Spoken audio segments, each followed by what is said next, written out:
भारत के स्वतंत्रता संग्राम को इस तरह प्रस्तुत किया गया मानो आजादी की लड़ाई एक ही पार्टी और कुछ विशेष वर्गों ने ही यह लड़ाई लड़ी हो, यह धारणा बनाने की कोशिश की गई।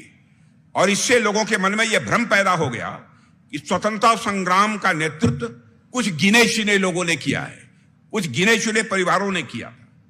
परिणाम स्वरूप उन हाशिए पर रहे समुदायों के संघर्ष और बलिदान को नजरअंदाज कर दिया गया, जिन्होंने भारत की स्वतंत्रता में, भारत को आजादी दिलाने में अपना सर्वस्व न्यौछावर कर दिया था।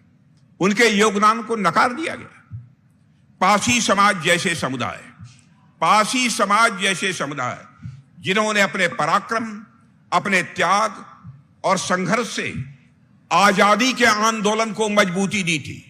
आप लोगों ने आजादी के आंदोलन को मजबूती दी है मेरे बहनों भाइयों, और वो आपको जो उचित स्थान इतिहास में मिलना चाहिए था नहीं मिला, जबकि वे भी इस महान यात्रा के समान रूप से भागीदार रहे हैं और उसके नायक भी थे।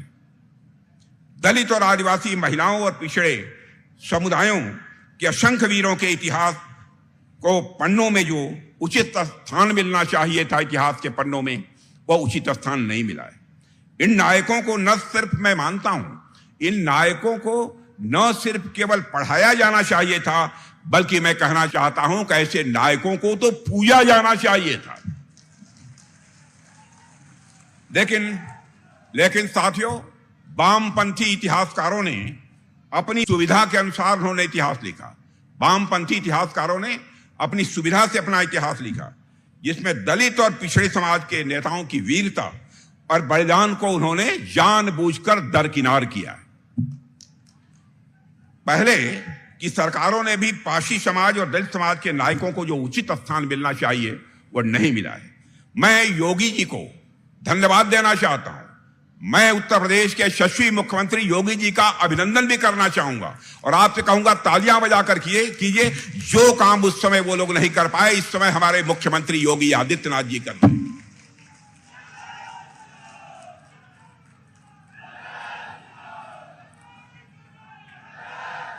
और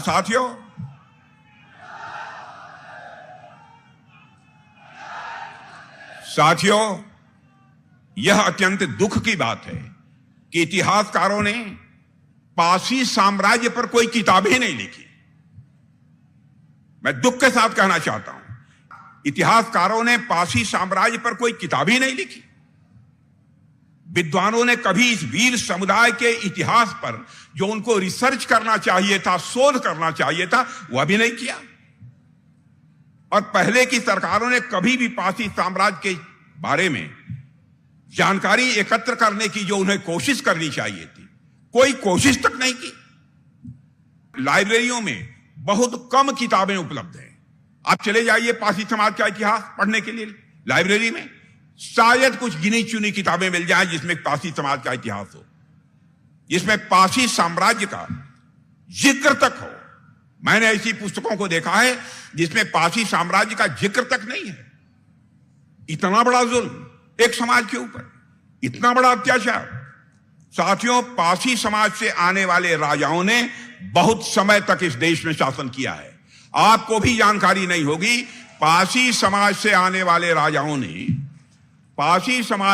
वाले राजाओं ने बहुत समय तक इस देश में शासन किया है। पासी समाज का इतिहास राजा अशोक मौर्य से भी पुराना माना जाता है। पासी समाज का इतिहास राजा अशोक मौर्य से भी पुराना माना जाता है।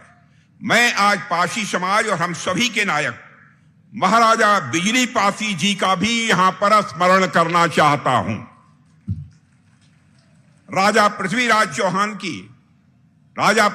चौहान की समकालीन महाराजा बिजली पासी जी ने न केवल बिजनौर की स्थापना की, बल्कि अपनी दूरदर्शिता और नेतृत्व से इस क्षेत्र में एक विशाल और समृद्ध, एक धनवान, एक राज्य भी स्थापित किया था।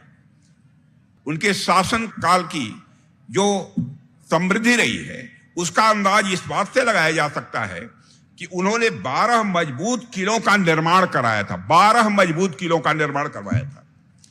यह न केवल उनकी समृद्धि का प्रतीक है, बल्कि उनकी शक्ति और रणनीतिक कुशलता का भी इससे एक परिचय मिलता है।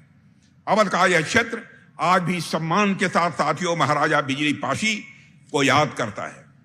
लेकिन यह केवल इतिहास की विफलता ही से नहीं मानता हूं, बल्कि हमारी सामूहिक जिम्मेदारी की भी कहीं न कहीं कोई कमी रही है कि पासी समाज का जैसा इतिहास लिखा जाना चाहिए था, नहीं लिखा गया।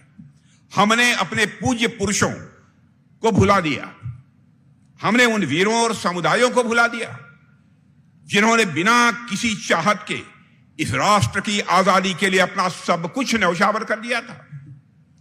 साथियों, महाराजा बिजली पासी, महाराजा सतान पासी, महाराजा लाखन पासी, महाराजा सुहेलदेव, महाराजा छेटा पासी, महाराजा दालदेव, राजा गंगा बख्शरावत, झलकारी बाई, अवंती बाई और महावीरी देवी, ये वो नाम हैं जो कि सोने के अक्षरों में अंकित किए जाने चाहिए, लेकिन अंकित नहीं किए गए।